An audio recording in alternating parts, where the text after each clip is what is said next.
All right, humans. You guys always ask for interesting humans, and I always deliver. So Michael Anthony is here. Welcome to the show, my friend. Thanks. Excited to be here with you. I know. I'm grateful you let us use your studio and you gave us the opportunity to do it in person. And I For sure. love that. My listeners absolutely love in-person stuff, which is really difficult when you live in Canada Yeah. currently because nobody wants to come there. Reasonable. Yeah, it's justifiable, isn't it? It's kind of wild. Whenever I hear people are like, if Trump's elected, I'm moving to Canada, I'm like, Why? are you sure? Do you know what you're saying? Yeah, it's a trip. I feel you. But I wanted to chat with you. You have this amazing book. Which camera should we show this at? This amazing Either. Think I'm Broken. Yeah. What I really loved about you when I found out about you through David Meltzer was your mindset. So I know we just had this conversation on yours, but your mindset is radically different than anybody I've ever had conversations with. I don't know that I've known somebody with the level of childhood trauma that you went through and then who's actually been successfully transitioning into adulthood. But there's obviously bumps along this way, and a lot of them. Yeah. And I think those are to be honored because they made you exactly who you are, as difficult as they were. So I want to start at the beginning, and I want to understand how you came into this beautiful world of ours, and really what were some of the things that shaped you. So let's start when you were little. Where were you born? Yeah, I grew up in Indianapolis, the Midwest. Cold, dreary, dark Indianapolis. Is it that dark there? I mean, it snows a lot. Okay. You know. So it's winter. Yeah. Okay. So you grew up there. Mhm. What did you grow up into? Similarly to you, chaos. I'm going to preface this because I lose people very quickly if I don't. Okay. Everything I'm going to tell you is true. Okay. And everything I'm about to tell you is real fucked up. I welcome it. And so what people will step into comparison because it's human nature and they will hear my story and then they'll go, well, my story wasn't that bad. And I don't want you to do that. I want you to recognize that my journey is my journey and yours is yours. So when I was 4 years old, my mother, who's a drug addict and alcoholic, actually cut off partial of my right index finger. So you can see I've had multiple skin grafts. I'm missing half the nail. It's fucking crooked and weird. She had multiple personality disorder. She was manic depressive, bipolar, suicidal, institutionalized like 10 times, in and out of rehab more times than I can count. I went to AA the first time when I was like 8 years old. Oh, wow. With her, right? She married my stepdad, who is like my size, 6'3", 220. Imagine a guy that size beating up a 7-year-old. Just a complete fucking coward of a man. And, you know, we spent most of our childhood homeless and deeply in poverty. I lived with over 20 different families between 8 to 12 years old. In and out of the church, grew up Mormon, which is super fucking weird when you add that on. And then by the time that I was 12, my grandmother adopted me. Which is a godsend in some ways. I had been living in an abandoned house by myself for 6 weeks in August of my freshman year of high school. So what age would that be? Sorry. So it was like 13. And you were completely on your own? Yeah, my mom had just disappeared. And so I was just in this house by myself. Were you going to school? I was going to school to shower and to eat and to play football. And did any of the Nobody teachers... knew. Nobody knew. You don't talk about this stuff where I come from. Like one of the things that my stepdad did effectively well was get me to the place through violence where I just never told the truth. And so I learned how to be a liar as a survival mechanism. And so the cops would come and I'd be covered in bruises and cuts or whatever, wearing the same clothes for a week at a time to school, stealing kids' school food and putting it in my backpack. I mean, one time I got busted stealing this kid's jacket from the lost and found and I wore it to school the next day because I didn't have a jacket. And he was like, this is my jacket. I'm like, no, it's not. It was like, obviously this kid's jacket. Right. And so, but that's what I come from. And so my grandmother adopts me. And when she did, in a lot of ways, it was amazing because for the first time I had like a deeper level of stability than I'd ever had. But I'm biracial, black and white, and she's an old racist white lady from a town in Tennessee you never heard of. And I mean, we had a copy of Hitler's autobiography, Mein Kampf, in our kitchen table. What? My uncle is a part of the Aryan Brotherhood, and we weren't allowed to have black people in our house. Okay, this is hitting really hard. I need you to slow down for a second. I know. I told you. Okay. I did warn you. It's our fire hose. Keep going. Okay. Wow. Wait, no, stop. Stop. I have questions. I've answered. Okay. Whoa. Okay, let's back up for a second. The Mormon Church. Mm-hmm. No one caught on to this. So this is something I share publicly, so and Okay. it's in the book too. I was molested by one of the mothers of the Mormon church. The mother. Yeah. Like Okay, one of the this is- women in this church, like when we would get pawned off at these people's houses. Right. My mom would disappear in rehab, whatever. Like, but she used the church. Like, that's why we were members of it. Oh. Okay. Like, there's no question, right? Because our food came from the church, Mm. clothing would come from the church. Like, they would pay our bills through tithes and things like that. And I come home, my mom was like in this period of sobriety, this, it's a month at a time if we're lucky. And I tell her what happens. And she literally goes, don't ever talk about this again. It didn't happen. And so you know more about me in 4 minutes than people who knew me for 30 years, right? Like the secrets we keep. Right. And so growing up in the church, I'm not like, look, the church is a church. It's like, whatever. No, I just think Right. it's important sometimes because I think what happens is we have these ideologies and religions that we think are always going to be pure. And some are just not because humans are human beings. I don't and think any of them are. Yeah, you and I agree on that. But I think ultimately they provide a service.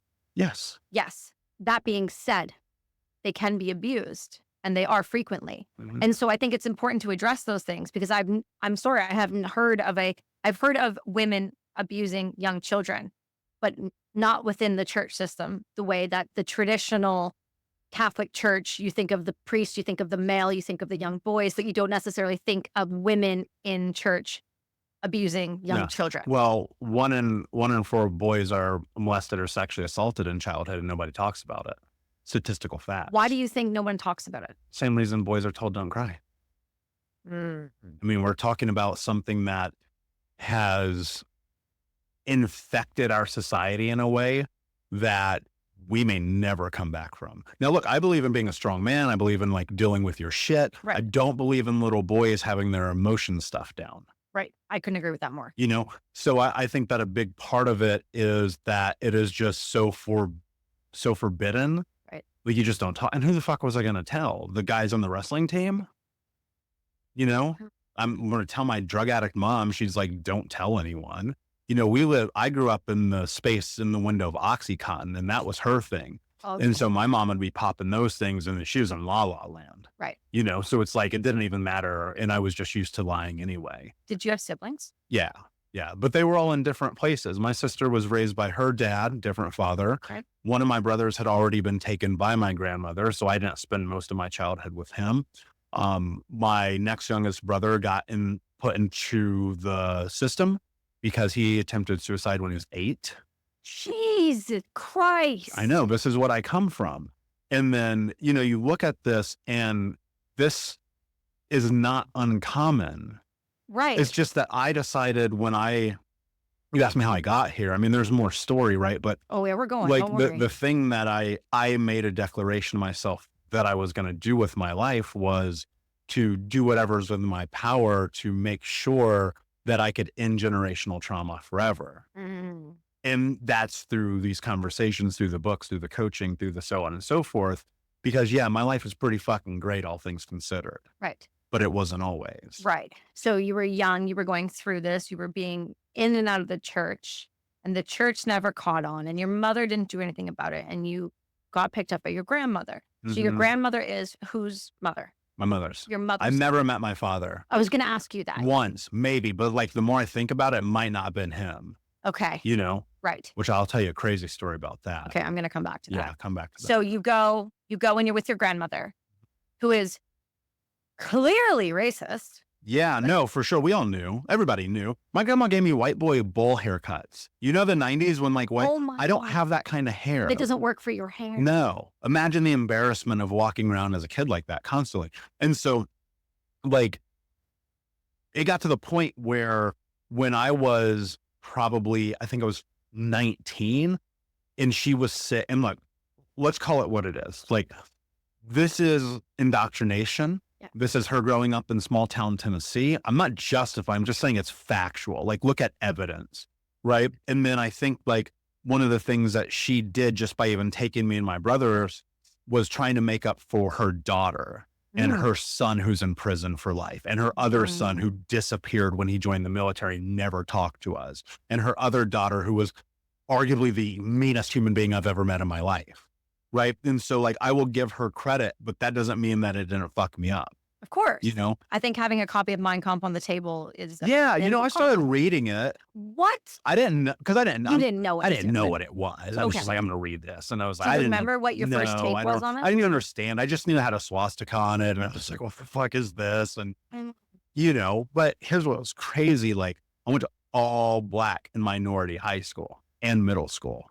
There's no white kids in my neighborhood, except like 2. What? Right. I know, this is crazy because like the line down the sand of like poverty doesn't know race. Right. We're in the neighborhood we got to be in because we ain't got no money. Right. Right. And that's what it is. And so, you know, I got high for the first time when I was 12. I started getting drunk at 13. I got kicked out of 2 different high schools. Got put into a last chance program. Still did not graduate. Basically what happened is my business teacher, the irony of all ironies, Mr. Bush, shout out, who I've mentioned in probably every podcast that I've ever been on. He was the only teacher ever like stood up to me. And my senior year, I went the first day of the last semester and I go, hey dude, I just want you to know I'm not coming to your class. I was just straight up about it. I was just not, it was like at 7 a.m. I'm like, I'm not coming to your fucking class, dude. I'm like, I'm selling drugs. I'm like hanging out with my girlfriend at night. I'm working a job at Hollywood Video as a cover because I was like, this is the way you don't get busted selling drugs. It made sense to me. Right. You know? And so he goes to me, he says, cool, just check in with me and do homework. Okay. I did that approximately 0 times. Okay. And 3 days before graduation, they post the names. Right. My girlfriend calls me and she goes, hey, your name's not on the graduation list. And I was like, and I knew why. Right. Obviously, I go up to Mr. Bush's classroom, 2nd floor, east wing of the building, and I wait for the period to end. It was like afternoon or something. He comes out. I go, what is wrong with you? Like, I'm like, right. Like, what is wrong with you? He's bigger than me. Like, I'm a big dude. He's a big guy. And I go, how dare you fail me? Like, I was like that. It was like vitriol. And he says to me, he goes, I didn't fail you. You failed yourself. And then he told me the most important thing anyone's ever told me in my entire life. It is arguably the reason I'm here today. One of 3 life-changing experiences for sure. Probably number 1. He goes, you need to understand something about life. If you want something, you have to earn it. You can't get by on your charm and your good looks. Ooh. And you're going to summer school. And I got uninvited from every graduation party. All of my friends stopped talking to me. My girlfriend was obviously incredibly embarrassed. And I go to fucking summer school. And I had been in JROTC, Army and Navy, because I went to multiple schools. I was preparing in my head. I was like, I'm going to be a Marine Corps Scout Sniper. I have to get this fucking stupid diploma. Yeah. I crushed MEPS. Really? Crushed it. Okay. Crushed the ASVAB. Crushed it. Yeah. Like, I was good to go. Except for one thing. I had fucking asthma. I coded when I was 8 years old. It's on my medical record. I hurt my knee my senior year, partial tear in my patella. They would not let me in. I find this out like right after the beginning of summer school. And so now I'm like, I really don't give a fuck. Right. And a couple of weeks goes by because the only thing, like, I blame Tom Berenger for this, the movie Sniper. Yeah. Like, all I wanted was that. It's all I wanted. I fucking watch military movies like it was my job as a kid. Full Metal Jacket is memorized in my head. I love Dog Day Afternoon. Like, this was it. Like, my uncle was in the military. Both of my cousins were Air Force. My little brother was Army. Like, my best friend was Army. We were going to enlist. The whole thing, like, that was the only thing I fucking cared about. Right. So now I can't get in. Now I don't give a fuck about school. I didn't care before. Now I really didn't care. Right. And the summer school teacher comes up to me and he's like, dude, it is so obvious you don't want to be here. He's like, we're just going to give you the diploma. Oh, wow. He goes, I'm going to give you the diploma. Don't come back. I'm done with you. I'll let the streets sort you out. And that's just 18 years old. And that's what I come from. And so I sat and I looked at my life, and I simultaneously got fired from a warehouse job. So growing up in the Midwest, like, it's funny, I was just talking to someone about this. Like, growing up in the Midwest, so much of life is like the warehouse job. Yeah. Work at the fast food place. Yeah. Go work at the retail spot. The idea that you would have a career wasn't a thing. It was like, my grandma worked on the assembly line at RCA for 27 years. Right. My uncle worked on the assembly line at Allison Transmission for like till the day he retired, like 40 years. It was crazy. He spent his whole life doing the same fucking thing every day. It's like, I don't even get it. That's insane. Yeah, it's crazy. Right. And so I got fired from this warehouse job where I'm literally just putting microchips into motherboards all day long, like a freaking monkey. And probably because I was stoned, I'll call it what it is. And just I'm sitting in my car, and I'm like, dude, you're not getting out of this car until you figure out what the fuck you are doing. Nice. Because it was like, I've now put myself in this situation where all my friends have ostracized me. Right. My girlfriend won't talk to me. I'm the embarrassment of my whole family. Right. And I'm like, all right, what is the solution for all of this? In my head, the question was, what is the solution for homelessness? What is the solution for poverty, for all the shit I've been through? I was like, it's money. That's what it is. Okay. That's how I solve this problem. Money. And so I made a decision. By the time I was 21, I wanted to make $100,000 a year. And so, Arbitrary number to throw out. Did you come up, was that? I don't know where it came from. It's just reasonable. Okay. I just thought, I didn't know if there was like an influence from a movie or something you read where it was like, it could have been. this is what I need to live off of. So. And here's what shit. I mean, you're talking about like 20 something years ago. $100,000 is like $500,000 today. I know, it's bananas. I know, it's crazy. Yeah. So I got a job at a fast food place. I was a general manager in training at 18, 52 people under me. I already had leadership skills from being in JROTC. Right. So you already knew. Yeah. I already knew how to get people galvanized around an idea. Right. And so I get this job. I go up the ranks quickly. I realize like fast food is not the thing. Like, this is not the path, but I learned so much. Like, I learned a tremendous amount of leadership in that position. Unbelievable. It's crazy when I look back at it. And I'm on MySpace one day to age myself. Love MySpace. It is what it is. I'm on MySpace. I'm chatting with one of my homies. He just bought a brand new Chevy Tahoe. This is circa 2006. Okay. Okay. You're talking about a fucking $30,000 truck then. Right. This is the same dummy that I used to get stoned with before school if we went. And I'm like, how did you do what? Put me on game. Whatever you're selling, put me in. Right. I'm in. Right. Because I sold drugs before. I know how to hustle. Right. And he goes, I'm working for an insurance company. And Kelsi, I swear to God, my brain exploded.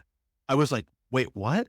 Hold on. You're doing what? Right. He's like, I'm going to an office every day. I'm like, hold on, I don't understand. We sold drugs together. What are you talking about? It wasn't that. I didn't understand that you could do that. Okay. I didn't know that was a thing. Well, because you were never exposed I was never exposed to. I didn't know that you could wear nice clothes and have a nice car and go to a job 9 to 5 and not be worried about money all the time. Right. And I was like, done. Thank you. Great. The next 2 years, I applied for hundreds of insurance positions around the country, getting declined again and again and again. Because I was 19 and I only had one thing on my resume, had nothing to do with the industry. Right. But I was in leadership, like, so the whole thing. And so I'm just like, fuck it. I'm just going to keep going. Because like my mentality is like, I'm never going to stop. I will always get what I want. So fast forward a couple of years, just no's constantly. I finally get an interview with one of the biggest insurance companies in the entire country. And I go and I sit down with them. They're in Indianapolis. They're up the road from my house. And the woman hires me on the fucking spot. She goes, you're hired. It's just pure luck and timing, right? But like preparation is required. And so I found out that they were growing the sales side of the business in the outreach, in the cold outreach. And so I got out there dialing for dollars at 20 years old. The agents, I wasn't an agent yet, I was an assistant. The agents were all making 6 figures. The parking lot was nothing but Mercedes and Infiniti and Jaguars and Cadillacs and Lexus. That was the whole parking lot. And I'm driving like a fucking Mercury Mountaineer that barely is holding together, that I'm paying like $700 a month because I Right. got fucked because my mom took out an Old Navy credit card in my name that went to collections, right? All this happened before I even knew, right? You don't know. Yes. And I get a promotion like this a month before I turned 21. Okay. And my very first check after that promotion was $10,000. And by the time I was 26, I made almost $1 million working for that company. Wow. And I destroyed my life in the process. And so I had access to do anything I wanted. Right. So I fucking did. And next thing you know, I was 350 pounds, smoking 2 packs a day, drinking myself to sleep. I was high from the moment I woke up to the moment I went to bed. My Cadillac, because I wanted to be cool, Right. that I fucking bought, that was like 80 grand. My Cadillac got repossessed. My girlfriend found out I was cheating on her with like fucking 20 other girls. My little brother tells me never talk to me again. And I was $50,000 in debt. And what I have discovered about everything in life is that action with intent is stupid. Okay. There's a lot. Let's just get into it. Okay. So how did having a grandmother that was incredibly racist affect you? Did she take In it out every on you? way. Like every way. I mean, like it got to the point where I told her, like, I'm done with you.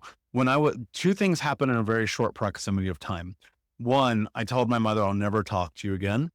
And two, I told my grandmother the same thing and held true till the day both of them died. Both passed now. Yeah. My mom died of an overdose and my grandma died of a dementia. And so I maybe saw each of them a couple of times in that before and after, or during, I should say. But it impacted me in every way. Like, you can't be a mixed kid growing up in a racist house. Makes you fucking insane. I had an identity crisis. This is why I did drugs. This is why I drank all the time. This is why I hooked up with all these girls, because everything was better except my reality. Did you face similar racism in an all Black school being a mixed child? Oh, hell yeah. Can we talk about that for a little bit? I don't care. Yeah, because a lot of people don't have this conversation. I find it really fascinating. A lot of people think that America leans on the racism arm aggressively, especially the younger generations right now. They think everything's racist. Everything's racist. Everything's Yeah, racist. they're just You're soft. fascist and you're racist. I'm both. Like, yeah, it's like, I'm all of them. Just give them to me. But the reason I bring Choose that, one. yeah, exactly. Can you just pick one? Yeah. Because you don't know what either mean. I think for me, the reason I want to talk about it a little bit is because, again, I've had this conversation with another individual who is mixed race. And unfortunately, he's no longer with us. But he came from France, okay? And he was Black. His father was from Somalia, and his mother was white. And he came from France. And he was always told, in France, if you're Black, like, it's not like it's racist. It's like, you're not getting a house. Mm-hmm. Like, it was that area kind of level. And I asked him, I said, what do you find difficult about America? And he goes, everyone thinks it's racist and it's not. Mm-hmm. And I said, how so? Because you're a Black man. So I'm like, how are you saying that right now? Like, how are you actually saying that? And he goes, we think that race is this one thing.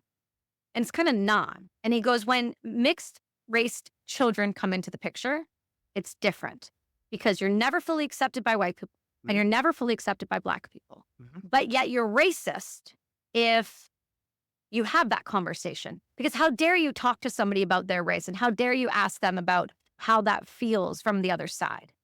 And so for you, when you grow up in an environment with a white grandmother who was in a Mein Kampf, who obviously just, I'm sorry when I hear that stuff, especially nowadays, I can't cope well. Do you find that it is actually racist now, or did you find that it was incredibly racist then because you were not full Black? Yeah, well, look, I'm not full white either. Like, exactly. I don't identify as either. I'm biracial. Right. Like, I just don't. And like, that to me was a stake in the ground that I put at a very young age. How old? I don't even remember. It's so embedded in me. Like, people, if they call me Black or white, I'd be like, nope. Okay. Nope. Just always. Because to me, that was identity. To me, that was like the very thing that I could lay claim to. Because I certainly couldn't lay claim to anything else. Right. And I'd be like, no, I'm biracial. People are like, no, you're Black. I'm like, no, I'm not. Really? I'm not. Because I'm not. Right. Not. Like, what are we talking about here? Right. It feels And like so are delusion. people racist? I don't know. I don't care. Right. I'll tell you the truth. I just don't give a fuck. No, I and I dealt with it. appreciate that. I dealt with it so much as a kid. Like, I don't care. If you're right, great, cool. Have fun. Really? Nothing to do with me. I'm going to do me. Take care of yourself. So how do you feel when you see these people screaming that people are racist and Don't care. because the racist I don't even care. doesn't phase you at all? I don't care. Right. Here's what I'll tell you. I don't care. Here's why. I got more important shit to worry about. Right. Like, vastly, because if it's not in my direct cipher, it has nothing to do with me. This is what I've come to realize about so much of life. It has nothing to do with me. Right. The only thing I can control is what I can control. And the reason why people's lives are spiraling and out of control is because they're constantly trying to control uncontrollables. They're so tied to the variables that they miss the thing that's right in front of them. And it's like, if I were expending my energy on that, I can't do this with you. I can't coach my clients. I can't go travel the world and speak on stages and do 750 podcasts of my own show. Right. What am I? I don't even know what's happening in the world. Right. And does that make me irresponsible? Sure. Fine. I'll take that. I don't care. I don't know anything about politics. I don't know anything about local government. I don't know anything about these things because they don't need my attention. Right. If it's in my cipher, all right, cool. Let's handle it. Let's deal with it. Right. But for me to get up in arms about everything that matters during the Black Lives Matter movement, because I believe this is really important to me. One of my brothers is a fucking cop. Okay. When all these people are out here talking about all cops are bastards, I'm like, go fuck yourself. I don't agree with you. Right. And people came at me because they were like, yeah, but you're a person of color. I'm like, yeah, but you know how many times the cops had to come and save me from my stepdad? Go fuck yourself. And look, I'm the trauma coach guy. I'm the guy who sits there and helps people change their life to understand how to navigate the chaos of the world. But I'm not going to sit here and let people talk badly about something that I believe in. Right. Are some cops bastards? 100%. Yeah, for sure. Are all of them? No. Right. My little brother is not. Right. I mean, in his own ways, but he's my little brother. And I look at this and I go, the dogmatic conversation that people have about their ideations of reality is why their life sucks. And I'm just not going to play the game. I'm not going to be in the Matrix. I'm just not. And this isn't like one of these fucking red pill weirdo guy thing. This is like just reality. What do you do? Why does it matter? There's so many things that don't matter. You know how many times I've been canceled? I don't give a fuck. It's the internet for things like this. That's obnoxious. For saying what I believe to be true. For saying that people who are weak because they choose to be. Minus, again, you have a learning disability or a mental ailment or a physiological. Like, I get it.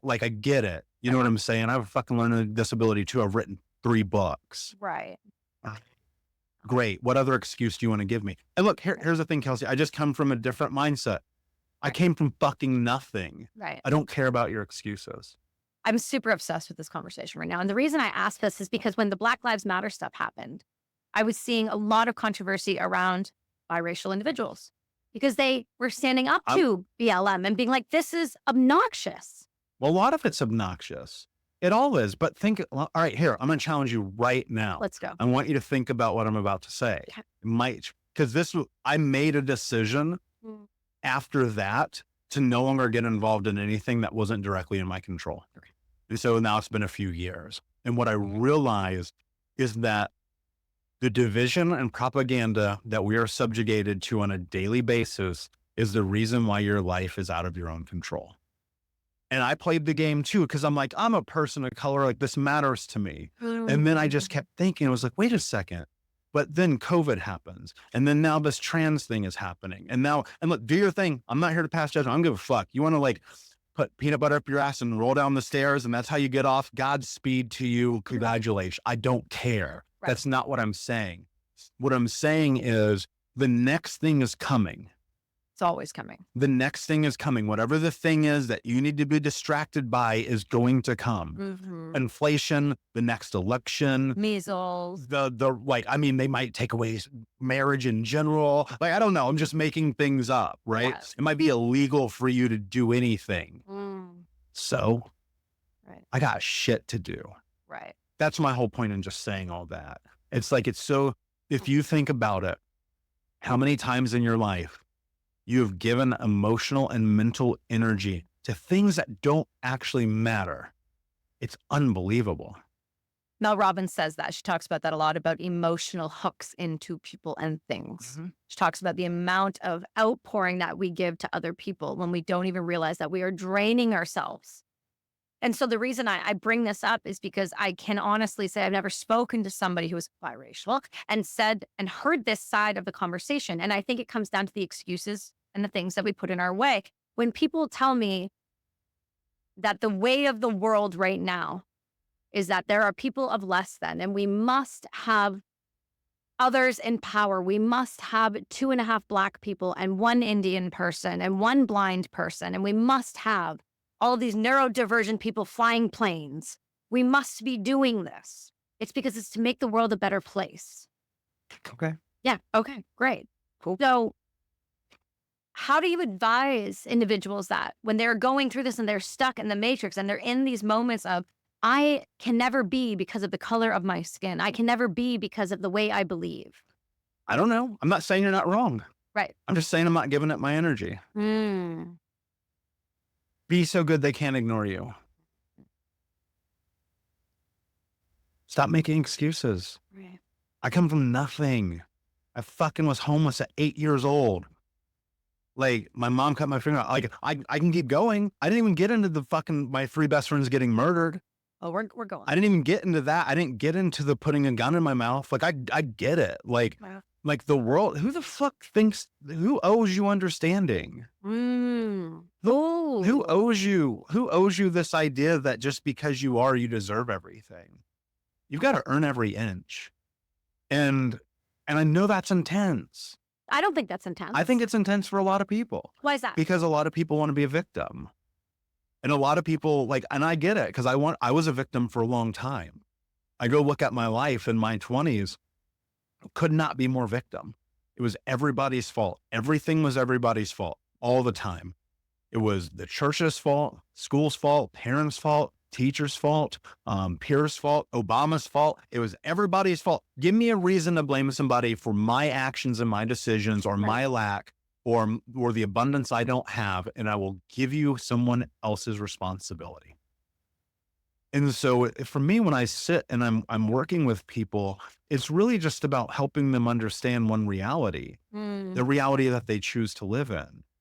I mean, you know what's really crazy? I don't say this to gloat. I just say this because it's the reality I've created.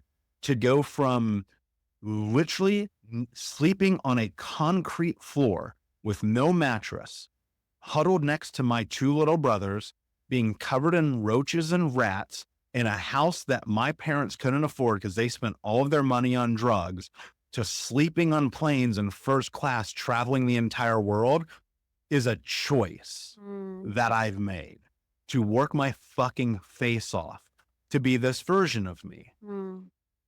Because I look at my life and I'm like, I want the health, wealth, and relationships that I desire based on the design of my life, not what everyone else tells me I could, should, or would be.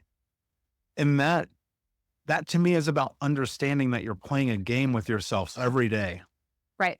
All you're doing is just input in, input out. What are you consuming? Who are you around? You know, I had this moment where, because I ran the streets, I got in a lot of trouble as a kid. I've been in handcuffs a lot.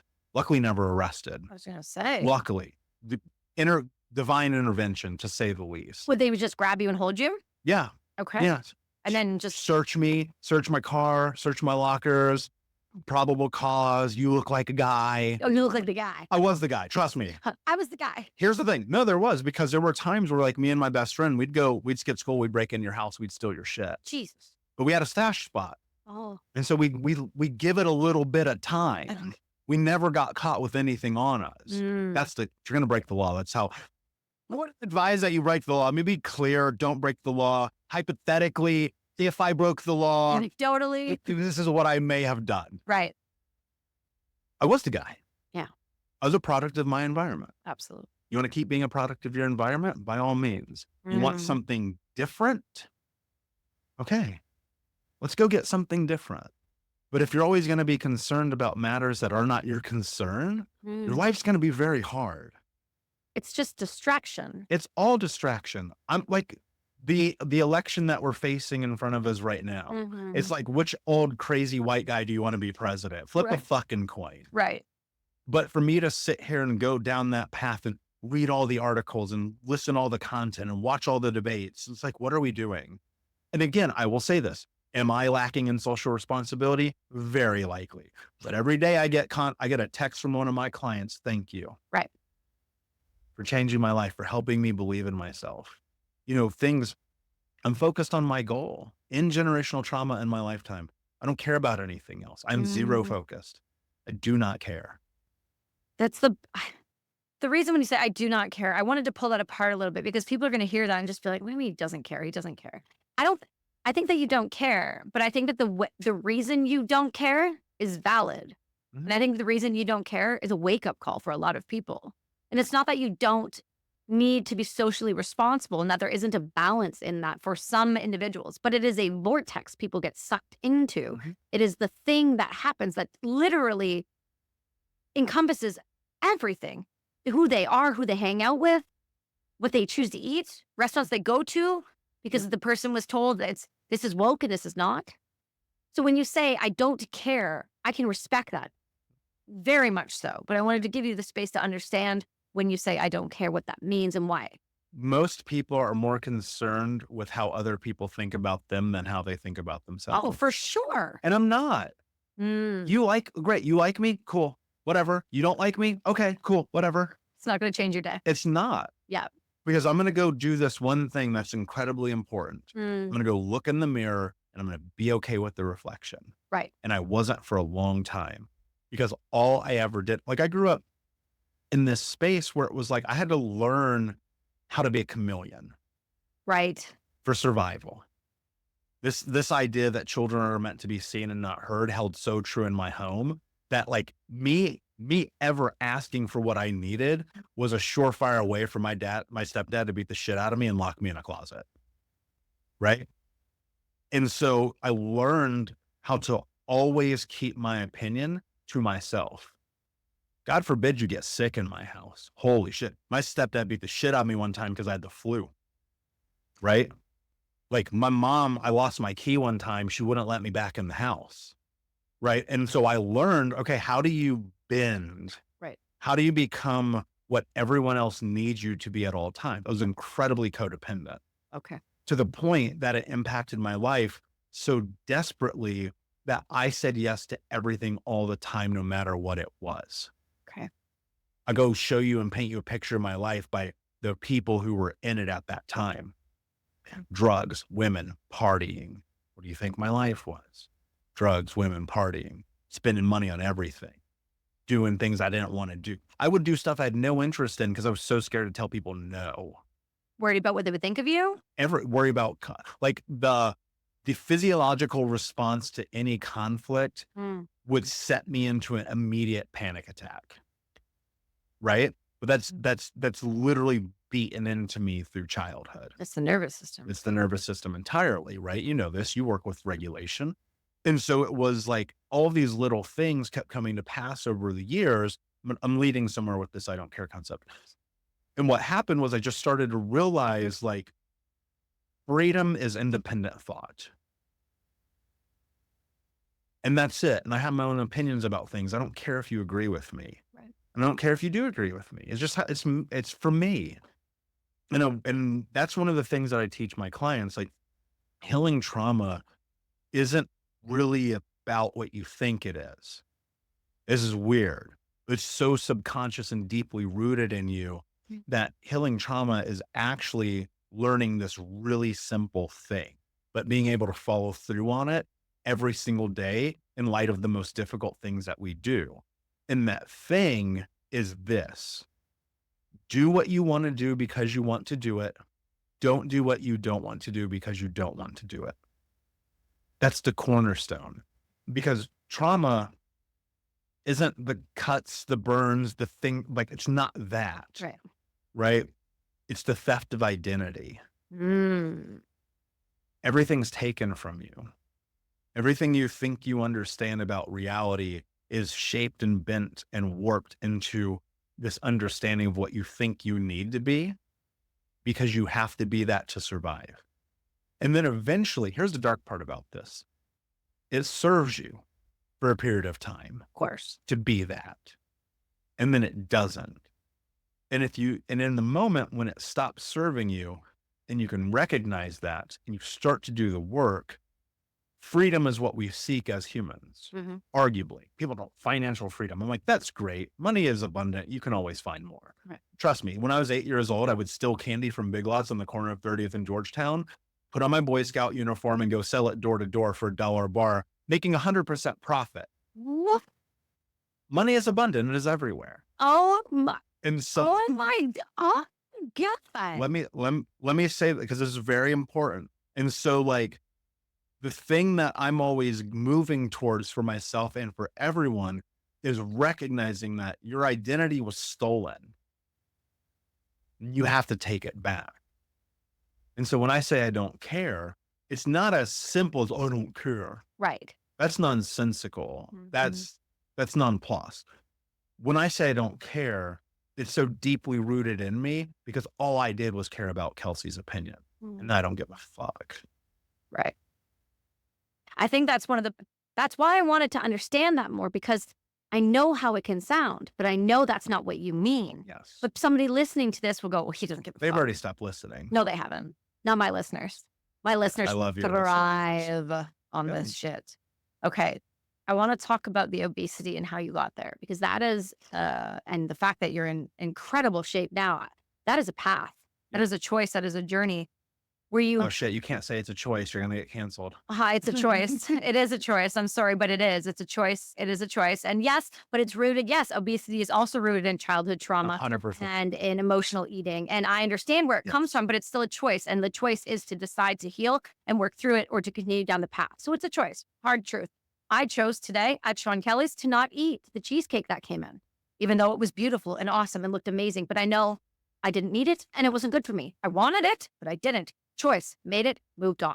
So how did that happen? Yeah. So I grew up in a food desert. Now, obviously, we didn't have that terminology then. It was just like you eat garbage food at the store. No, all of the food that we would get from the church was pantry food. Okay. Powdered milk, like Process, like canned goods. I'm not saying this in any light manner at all. I did not have a salad for the first time until I was 20 years old. Right? Easily, right? And so luckily I grew up being an athlete. I played 4 sports. And so how with your body running on that food? well, because you're a kid and you can I suppose. And I would steal food from this Big Lots, right? Or from the Cubs. We had a place called Cubs Foods. It was like a Kroger or Meijer. I don't know, whatever. It's just a grocery store. But what do kids eat when kids are in control of what they eat? Yeah. Candy and junk food. And so was I a chubby kid? Yes. But then I hit a growth spurt freshman year of high school, ended up being like 6'3", played 4 sports, wrestled, baseball, football, a little bit of track, even though I kept getting kicked off all of these teams, by the way. And so it just worked itself out. Now what happens is I go down this path that everyone has to go down, being self-sufficient, being in the world, working a job. I actually I had the opportunity to take a different job than the Wendy's job, but Wendy's had free food for managers. Whoa. That was so important to me. Right. Right. It was actually the deciding factor on taking that job. I can understand why. And so what do you think happens if you eat cheeseburger and french fries every day for 2 years? Right. So I put on weight, not a tremendous amount, but enough. It didn't really get haywire until I started drinking heavy. Okay. So then the alcohol came in. And the alcohol and the drugs and the $500 dinners every night. And how could you afford alcohol? I guess you were working. Well, because I started making $100,000 a year. Oh, right. So you were at that point and that's when the weight came on. That's when it really came on. That's when it hit. And I probably put on 100 pounds in the course of 3 years. Yikes. Yeah. It was a lot of drugs, a lot of alcohol. Did you notice it? I hear a lot of people say, fuck yeah. Well, you know, when people say like, oh, I didn't even realize. And they gained 40. They're not self-sufficient. They're not self-aware. Self-aware. I was self-aware. Right. I knew what I was doing. Okay. I was choosing to do nothing about it. Okay. Because I was ready to die. I just didn't care. Same reason I'm smoking 2 packs of cigarettes a day. I had asthma Think about this. Yeah. But I didn't love myself. So you're self-sabotaging. Beyond. I was ready to die. Right. I didn't care. Were you trying to kill yourself with food? No, I wasn't. But Mhm. I was trying to that wasn't my thought process with food. It was just, it was so, it was so mechanical and physiological, Mhm. because what does the brain do when it gets food, and the body, when it hasn't had it for a long time? So imagine that's most of your childhood. Mhm. Right. And so there would be these, I think this all got triggered in that 4 years of homelessness. Right. And because there were some of these families just wouldn't feed us, just straight up. So they'd Right. feed everyone else, but they wouldn't feed you. 100% this happened multiple times to me. Right. And so now my brain is in that, I must make reserve. Right. The brain doesn't get out of that until you learn how to heal and Right. you settle your nervous system. So I'm going to answer your question. No worries. So what happens is I'm like, okay, let me start trying something different, because I was 340 pounds, 350 pounds. I was wearing a size 4XL shirt, size 47 pants. I'm today size 33 pants and large shirt. Yeah, I just Like can't picture it. Like a literary shredder. I mean, I went from being super fat to having a 6-pack. Because it was doing the work and making choice. Right.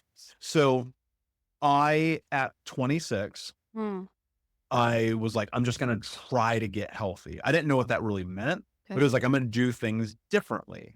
Cause that's a choice, do things differently.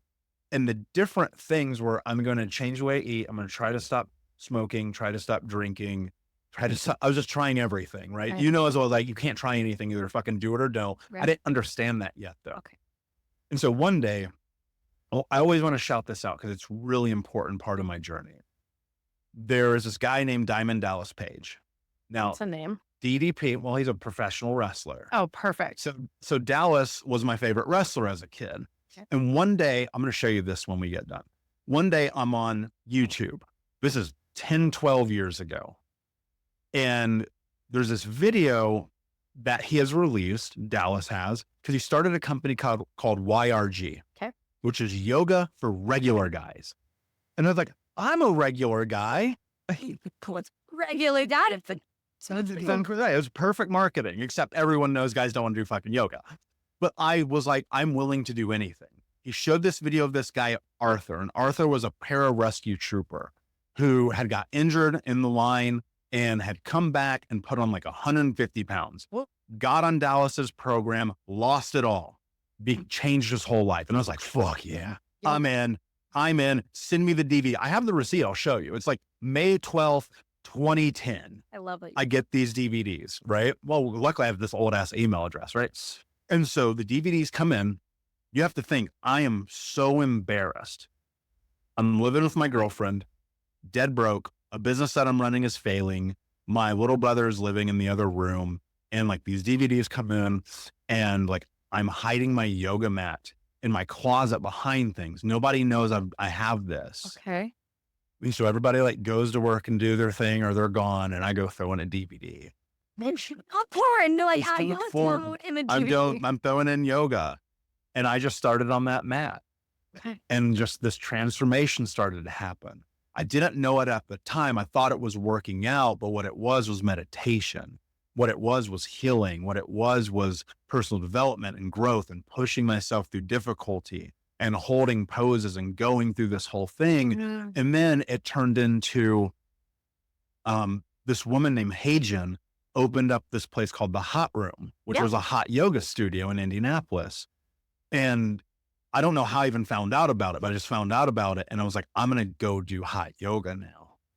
And so the very first day I go, this is one of the moments where my life changed forever. I don't tell anybody I'm doing this. Nobody knows. I'm in the parking lot and I just see all these fit people going in and I'm like, I'm so fat. How big were you then still? I was probably 310 then. I'd probably lost 30, 40 pounds. I was still fat. And I was watching all these fit people and hot girls go in. And I'm like, fuck. And that guy is look how ripped that guy is. And I was like, because I know how I am at the time. I'm not like this now. But at the time I was like, you're going to have to get there 25 minutes early so you can hype yourself up to walk in the door. I was terrified. And so I'm watching all these people go in and I'm like, don't leave, bitch. Literally, this is what I'm saying. Don't leave. Don't be a fucking bitch. And I walk in. No one even cares that I'm there, obviously, which is how, like, cause it's yoga and everybody's doing their own thing. Right. But I realized I was like, oh my God, this is just a place where I can come and do this. I'll go sit in the back corner, do my thing. Nobody cares. And the weight just came off and off and off. And at one point I did like 66 straight days. Whoa. And then it turned into CrossFit, and then it turned into running marathons, and then it turned into bicycling, and then it turned into all Muay Thai, and then it turned into all the things. Cause I'd always been an athlete, Right. but I just stopped. And so I just started again. And then now I still do all those same things. But this is the thing I always tell people. It wasn't just that. I had to learn how to eat, and I had to learn how to recover. I had to learn how to love my body, to love my mind, to love the process, to not get frustrated and quit, to push through and persevere. And eventually I became a personal trainer and nutritionist, licensed. I never did anything with it. It was for my self-education. Right. And so I did that. And then I maybe swung the pendulum too far because it was CrossFit like 6 times a week and I was super shredded. You were a bro. And I wasn't a bro, but I was just very, very deep. Like nothing else mattered. And that was unhealthy too. And so then it was like finding balance. And then it was like, now I'm here where I am now. And now it's just about maintenance. Just like looking after yourself and keeping up. Yeah. Like I don't have junk food in my house. Like I don't have gummy bears around because that's like my weakness. Gummy bears? 100%. In particular? Yeah. Cause that's what little kids still. I still kind of want to send you a pack of those. Yeah. I'll eat them. I know. Out of love. Though, yeah, of course. Yeah. But see, that's the thing. Like that's what it was. I had to learn to be okay with so many things. But this is the healing journey. It's the same way I had to learn to be okay with like being a leader, how I had to learn to be okay with accepting love, how I had to learn to be okay with being courageous and saying the truth, to heal the relationship with my brothers who wouldn't talk to me. It's all learning, but it's all because I was not willing to be that person anymore. Like a huge part of my life is this notion of raise your standards. If you, and this is something that's carried so much weight for me, raise your standards.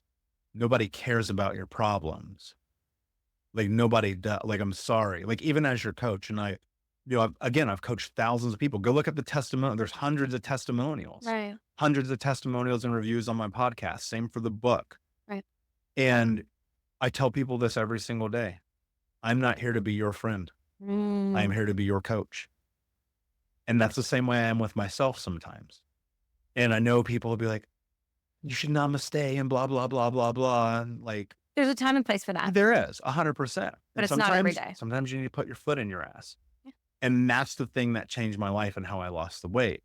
Right. I raised my standard. You sound similar to me as David Goggins when he speaks, just a little less harsh and seems like a little more depth. So, and the reason I say that is not a slight to him at all by any means, but it's very interesting to hear how we also grew up 20 minutes apart. Did you really? Yeah. No shit, huh?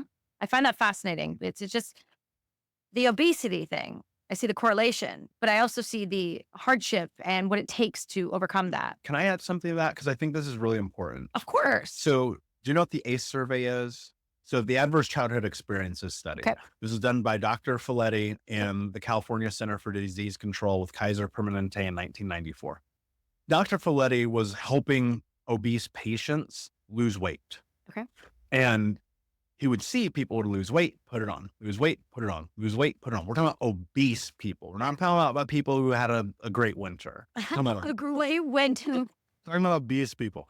And one day this woman comes in. She had lost like 60 pounds. Okay. A month goes by from her last check-in and she had gained 25 pounds back in a month. Do you know how fucking hard it is to gain 25 pounds in a month? It's almost impossible. And she had done it. And in passing, what she said to him was, yeah, this guy at work, he just said something to me and it just makes me eat. What had happened to her when she was young is she was molested. And this guy had said something to her that triggered her, that had created that autonomic response. Yeah. And in doing so, what does the body do? Well, the body goes to do what the body is capable of doing. And in that moment, it's satiating pain by eating food. Her thought was, if I'm fat, I'm safe because that man won't want to touch me. Okay, so now we understand that. He didn't have that correlation in that moment, but it sparked something for it. Mhm. And then that started one of the biggest studies, which is not complete. And I wish when I have the ability, I will fund it myself. I will Mm. do my own study because it's not complete. But anyway, I'll give you this context because I think it's really important. So he found that there were like these 10 kind of key questions about childhood trauma and abuse that could potentially lead to these long-term detrimental health ramifications: obesity, smoking, drinking, suicide, divorce, like all pulmonary embolisms, heart attacks, Mhm. asthma. There's a direct correlation between your childhood and what is going to happen in your life as an adult. Mm. Depending on where you fall on this system, excuse me, these questions, you could be up to 2,200% more likely to smoke, 2,000% more likely to drink. It's in the book. 5,200% more likely to commit suicide. I checked off every one of those boxes by the time I was 26. Depending on where you fall, also, you could shed 15 years off your life and not even know it. Right. Right. And so some of the questions are, as a child, were you ever molested? Sexually inappropriate contact, things of that nature. Mhm. Was a parent divorced? Did a parent Mm. have mental ailments? Did anybody in your family go to prison? Did you ever feel not safe? When you needed medical care, did you get it? The list goes on and on. There's 10 questions. Well, I answered yes to all 10 of those. It's not a surprise that you end up being obese. This is why I tell people all the time, education and intelligence is freedom. Right. Educate yourself. And this book is not about me, Right. right? It's the first book is a little bit about me, sure, whatever, right? But the podcast, not about me. This, even though we're having this conversation, is not about me. Right. What it's about is helping people understand the reason why their life is what their life is. It has nothing to do with you. It's not your fault. You're not culpable for it, but it's your responsibility. And what I tell people all the time is it's like having a house. Mm. And childhood trauma is like having this home. And every single day you walk outside, there's trash in your yard. That's the abuse. That's the suffering. That's all the shit you've been through. And every day you walk over that trash and you go try to live your life. The more you do that, the more it piles up. And next thing you know, it's inside your house. And the thing about this healing journey is, even though it's not your trash, it's your house. Right. Yeah. And nobody can do it for you. That's the other part. And they're not going to either. No, and that's the other thing. And we keep relying on others to do it for us. We keep reaching out to people. But a good friend of mine says this: you keep reaching out, but if you have the answers, hang up the fucking phone. Yeah. That's the other thing. And that's why I bring up like where you grew up and all this and the obesity side, because America's over 70% obese right now. I think it's like 61%. Is it 61% right now? Yeah. Okay. It's not far from 7. That's terrifying. That's too high. But so is most of the westernized world. Well, exactly. But that's what I'm saying to you. What that tells me in the correlation to trauma is significant. What we're doing to our youth is so significant that our populations are growing up to be massively obese. Correlate that to food, trauma, whatever you want. There's a problem here. Yeah. And there's an accountability issue here. And the reason I brought up Goggins with you is because I see the similar accountability and the I don't give a fuck mentality. And I understand that you have to have the namaste. There's, push on the gas, back up, push on the gas, back up. But both of you seem to have a similarity in that. And that seems to rub people the wrong way. And it seems to hit them. And it's because you're just a reflection to them. You're the mirror for them.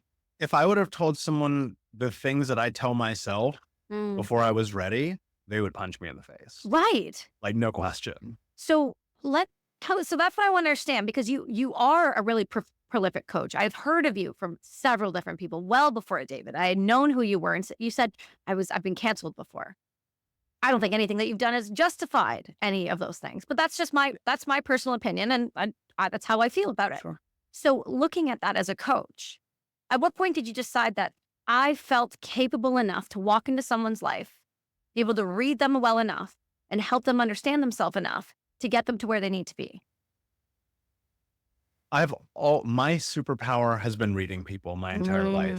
It is a defensive mechanism that is something that I can gauge a human being within 10 seconds and know everything about you. I can read into your soul like that. Do you find that's intimidating for others? I don't tell people No, but do you in general, yeah. right? Because it's a weird thing. It comes out though by Yeah. accident sometimes where I'm like, oh yeah, I know what your problem is. And I try not to like do that. Right. I think it's really important to separate that with people who aren't paying you to do it because they don't want it. That's right. I've come to discover. Has that been an issue before? It's been an issue my whole life. I've only ever had one nickname in my whole life. That is? Is coach.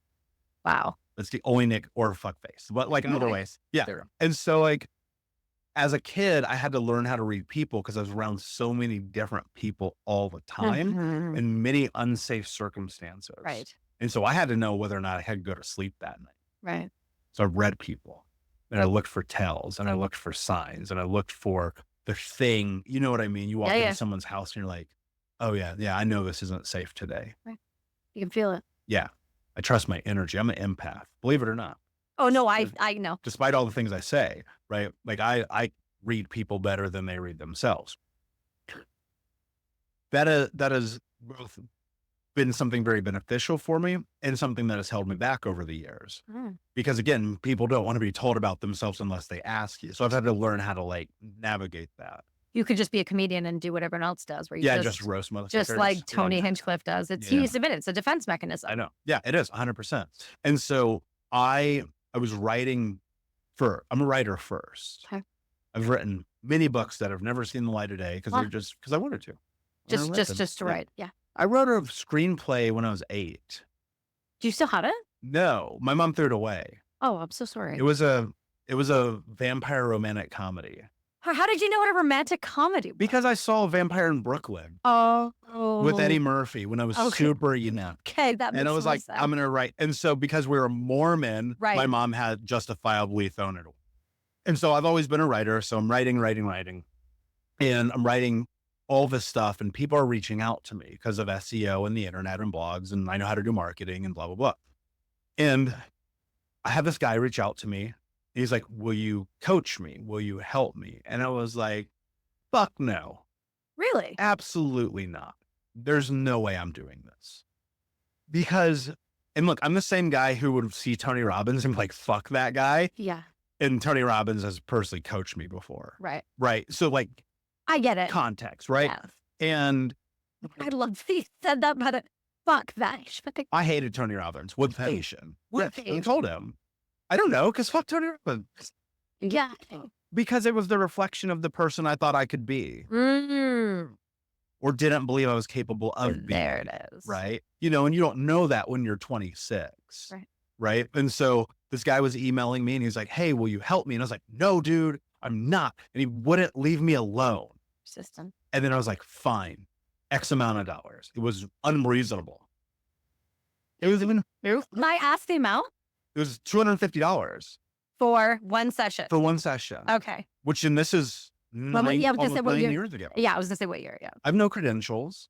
I've done nothing but write some blogs. That number to me felt unreasonable. 'Cause I was Okay. like, I just wanted him to go away. You're right. And he was like, okay. And I was like, oh, I guess this is what I do now. Okay. Fast forward 8, 9 years, it's thousands of people. You just found it. It's always been Been there. that, right? But I don't think that I ever knew that it was going to be this. And when the kids called me coach as a kid, I was like, I believe we can do this. Right. Like that's my mentality. Like I wanted to win a state championship in football. Right. I wanted to go to state in wrestling. I wanted to be MVP baseball player. Right. And like I did really well in some sports and some I didn't. I hate team sports, by the way. No one could understand why. Yeah. Right. And so these guys would call me coach, but it was facetious. Oh. It was like, hey, fuck you, coach. Mm. Because I could see the thing that they were missing. Right. And now people pay me a lot of money to do it. More than $250. More than $250. Not enough to go away though. It's because price is only an issue in the absence of value. Mm. And so I have so many resources Right. because I know what it's like to be dirt poor. Right. I will send you the book for free. Go to book.thinkunbroken.com. I will send it to you. You're gonna get a lot of emails. Good. I hope so. I have plenty of books. I have an abundance. I have plenty. They don't stop making them. I got enough. 800 almost podcasts on my show alone, not to mention the another 400 I've been a guest on. Right. 4,000 plus posts on social media, ungodly amounts of blogs, conferences, events, speaking. Like, I don't care. Right. The money will come. And Mm, as I grow, the money will raise because my time is valuable. right. And how I see it right now is because I have something available for everyone. Right. I know what it's like to not be able. My grandma used to say this: we don't have two nickels to rub together. I've heard that one. You know, I'm like, I know that, and I also know what it's like to wear like $2,000 shoes. And they're really, really comfortable. They're fucking great. They're the best. They're the grit. And I'm not saying that to gloat. No, and it's not. And I don't even need to buy that for any other reason than I want it. Yeah, it's not the point. Yeah. The point that I'm making is nothing that I do in my life is about money. Mm, Money is not real, right. right? But what is real is knowing that I have a message from someone right now in the short time that we've done this that says, thank you. And that's why I do it. Trust me, I promise you this. And the other companies I run, they're much easier. They're less stressful, Yeah. and they don't require any of my emotional energy. Right. And this is 8 million times more difficult because I'm trying to change people's lives, not sell them shit they don't need. Coaching is an interesting space. Mm-hmm. It is a fascinating space to see it. It's how it's developing, how it's growing, who's coming into it, who thinks they can, who thinks they can't, what people are charging. It varies. I have friends who charge 6-7 figures to work with. Mm-hmm. Then I have friends who charge $50 an hour. When you started this and you started to become successful in this, and when I say successful, I'm not talking about financial. I'm saying successful in actually getting people on track. I call it unfucking your life, essentially. Mm-hmm. Really, because that's what it is. It's showing them the gaps. It's helping them understand. So when you got to a certain point, where was the fulfillment for you? Or was it from the very beginning? Where did you start to really feel like it was? Because the reason I'm asking that is because I find when people work in this profession, every time you work with someone different, there's a part of you that's either changing or healing alongside them, whether it's subconscious or not. So at what point did you start to solidify in this and go, I'm not questioning if I'm good at this. I'm good at this. And this is my path. The second I decided to do it. Don't do anything I just have always call it delusion. I'm not going to, but please. Call it delusion. Okay. I've always believed I'm the best at everything that I want to do. That I want to do. That I want to do. Mm. I don't do shit I don't want to do. I'm not going to give it any effort. I'm going to give it less than 0. When I say what I want to do, and I mean this to my core, like when I make up my mind about something, it's done. Right. I'll give you a great example. Okay. So you know who Grant Cardone is? I do. Okay. So Grant Cardone has hosted this thing over the years where he has a speak off. It's effectively a Shark Tank kind of situation Mm-hmm. where he's going to invest in somebody's business where they're going to pitch their business to him. And I won it, and he invested in my company. Okay. And we're in the green room getting ready to go live in front of 10,000 people. And this woman makes a tremendously terrible mistake. Oh, no. She's one of the competitors. I'm very fucking competitive. I gather. And she says, and I love her. We've talked about this. She knows I share this story. Okay. She goes to the group of us. She goes, good luck, guys, but I already knew I won. Oh, no. And I was like, this is where dreams come to die. Because you can't want it more than I want it. And here's what I mean by that. I'll show you the journal. It's in the other room. Every day for 2 months, I wrote, Grant Cardone is investing in my company. Grant Cardone is investing in my company. Grant Cardone is investing in my company. And I rehearsed my pitch 500 times. No exaggeration. No, I believe it. So we get up on stage and we all are under the assumption we have 5 minutes to pitch. The live event, you got 5 minutes, 10,000 people. Pressure is on. Cool, let's go. Right. Grant gets up there and does his Grant-isms, you know, and he goes, how much time do you guys get? Looking at Jared, his right-hand guy, and Jared goes, give him 5 minutes. Grant goes, absolutely not. They get 30 seconds. And Jared goes, no, because he's going to he's going to catapult the whole thing. Right. And Jared goes, no, we can't. They've been practiced for 5 minutes. And Grant goes, I don't care. And I'm like, good. And he goes, we'll give him 2. Ooh, okay. He goes, who wants to go first? I raise my hand so fast it comes out of my fucking socket. Yes. And Grant says, he probably just put fuel on the fire. He goes, people think they're ready, but they're not. Let's see what you got. Ooh, I go, motherfucker, just wait. And I do my thing. He literally does a mic drop. Everyone who followed after me was just a train wreck. It was like watching children in a play. Devastation. It was horrible. It was unbelievable. And at the end, everyone goes, we know who won. We're not even going to sugarcoat it. And they announced my name. And the reason I'm telling you this story is because I believe this in the same way that I've been on a billboard in Times Square twice in my life. On the NASDAQ, not the little side bullshit, like for real. Hey, I got a side bullshit recently and I'm going to start somewhere. Congratulations, but I didn't want the side thing. Right. Right? I'm glad you got that. Good for you. Go get another one. Right. Why are you thinking so small? Oh, I'm not. Don't worry, we'll talk after. And so when I was 18 years old, I went to New York City with $500 in my pocket. Mm-hmm. And I stood in Times Square one night. I was like, one day I'm going to be on that motherfucker. I didn't know what that meant. Right. And now I've done it. And my point in saying both of these things is very simple. If you don't believe in yourself, who will?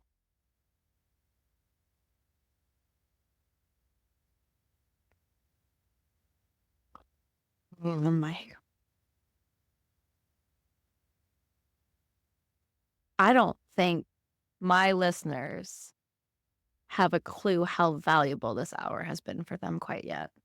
I highly suggest you go back and listen to this again and again and again and again and again, because the amount of lessons that you've just pulled out and dropped is gotta be some of the most I've ever had on this show. It's just truth. It's all it is. Right. It's it. Just make a decision. I didn't share this, and I think it's probably one of the most important discoveries of my life. It is the moment. Mm. So I'm 25. I'm 350 pounds, 2 packs a day, the whole thing, right? And it's a Saturday morning. I'm laying in bed. I'm smoking a joint, eating chocolate cake, and watching the fucking CrossFit game. Oh my God. Like rock bottom. Wow. Like I'm sitting here like literally, like watching the CrossFit games, like watching these amazing superhumans. Yeah. And I'm like, what the fuck, dude? And I pull myself up out of bed. I go in the bathroom. I'm looking at myself in the mirror. And like, I'm irate. I'm so mad at myself. Because this was my doing. This wasn't anybody else. This was me. I did this. And I looked at and look, there's a time for peace and there's a time for war. And this was a time for war. And I was like, you motherfucker, you little bitch, like everything you could imagine. This is where the Goggins thing probably makes a lot of sense. And as I'm doing this, like this memory came in of me being 8 years old. And the water company had come turned our water off. It was very common as normal. They turn off our heat, our electricity, whatever. It's very normal. And my mom tells me, go in the backyard and get the bucket and go to the neighbor's house and get some water. Because it's August in Indiana. It's blistering hot. Yeah. And so I go in the backyard.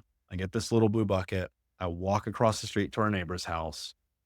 I turn on the spigot on the side of their house and I still water for the first time. And I remember being like, in that moment, when I'm a grown up, this won't be my life. Yeah.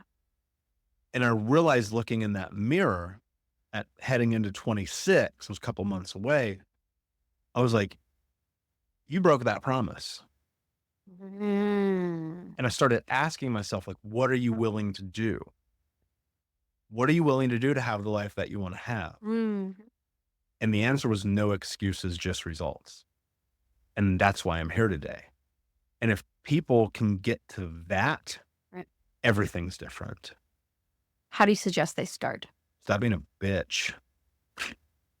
Yeah, I'm not saying that to be an asshole. I I'm know saying you're it not. because like you're being a bitch Yeah. and nobody's calling you out. Right. I'm not here to be your friend. Right. It's not like Bill Belichick and Tom Brady probably are not on speaking terms. No. You know what I mean? Right. But they won so many championships. Right. I'm just here to help you win your championship. Right. Be honest with yourself. Look at your life and tell yourself the fucking truth. Right. Why are you lying to yourself? Convenient. Yeah, but you know what? It's the same reason you have panic attacks every day. It's the same reason you're 350 pounds. It's the Right. same reason that the only women who are interested in you have a more fucked up life than you do. Same reason why your bank account's negative $50,000. Same reason your brothers won't talk to you. You ready?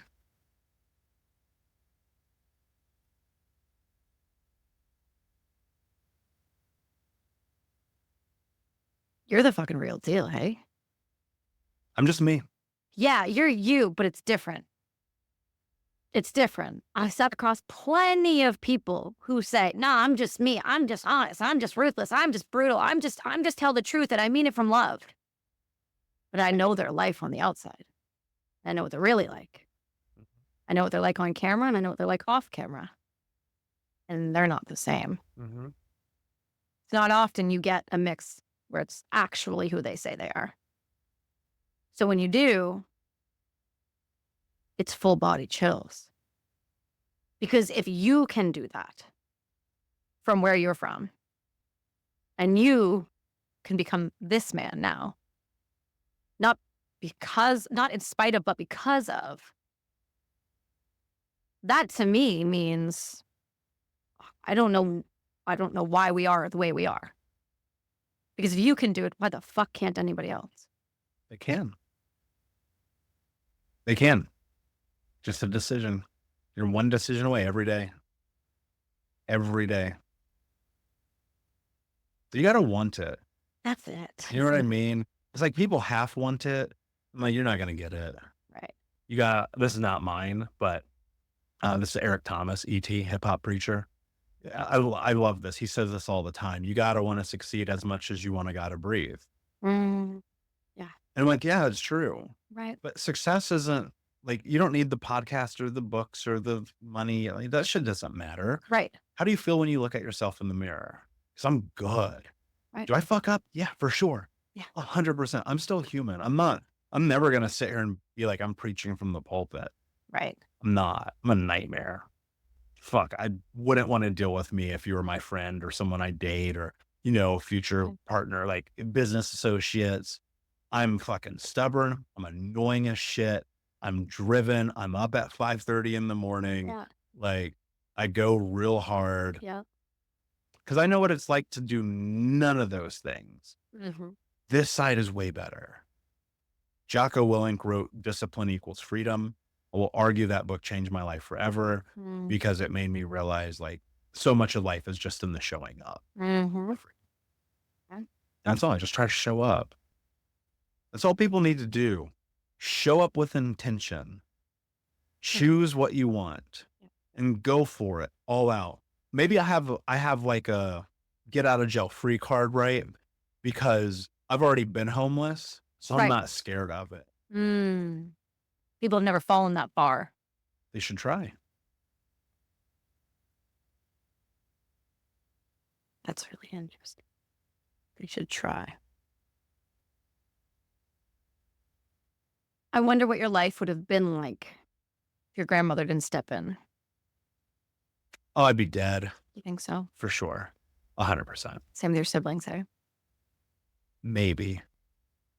One brother had to go to the military. He had 2 kids by the time he was 15. Like, Yeah, that tracks. military or bust. The other one, I don't know. But, and I don't like speaking for them either. No, for sure. I I know. won't. But I will say the thing that I got out of her probably more so than anything that's been of benefit to my life is hard work. She might have been fucking crazy as shit, but she worked. She was a worker. She took care of kids that were not hers. Now, what I will say this, she caused the problem. She was cleaning up her own mess. Right. This was her fault. Yes. But she worked hard. Yeah. So you took a lesson from I'm a worker. I'm not afraid to get my fingernails dirty. Damn. This has been a powerful one, my friend. Yeah, thanks. You're amazing at this. This is fun. Yeah. Thank you. I really hope we can do it again For sure. whenever you want. I'm just so honored, man. Same. When I get to sit across from people where you can feel it and you can see it and it is in their bones, it's undeniable, man. Mhm. It's in your soul. I can see it in your eyes. You're one of the only people that can hold a fucking stare with me, my friend. I'm not scared. I know, which is really ironic because like everyone seems to be. That's you've said a lot of things that hit a lot of different places and moved a lot of emotion. I'm not gonna lie. You said something as a mother when I know you could see me very viscerally feel in it. This was not reactionary. This was it's Mhm. gonna take some decompressing from. Yeah. Thank you for showing up. Same. Thank you. Fuck yeah, man. So you said, for those people that can't afford to buy the book, how do they get a hold of you? Yeah. I'm everywhere on social at Michael Unbroken. You can go to thinkunbrokenpodcast.com. And if you want the book, you can go to book.thinkunbroken.com, or you can go to the library. They allow your book in the library. Oh, yeah, it's not like fucking Mein Kampf. You did learn it. You never know nowadays, my That's friend. true. So everything's on social, everything's Yeah. on email. Amazing. Thank you for this opportunity. Thank you for being vulnerable. And thank you for showing up for my listeners because I can tell you right now, you've just changed a lot of people's lives. For as harsh as you may seem that you are to some people, you're exactly what they need. Thank you. I'm honored. Thank you so much for joining us on the Brass and Unity podcast. We'll put everything in the show notes. Everyone else, we'll see y'all next week.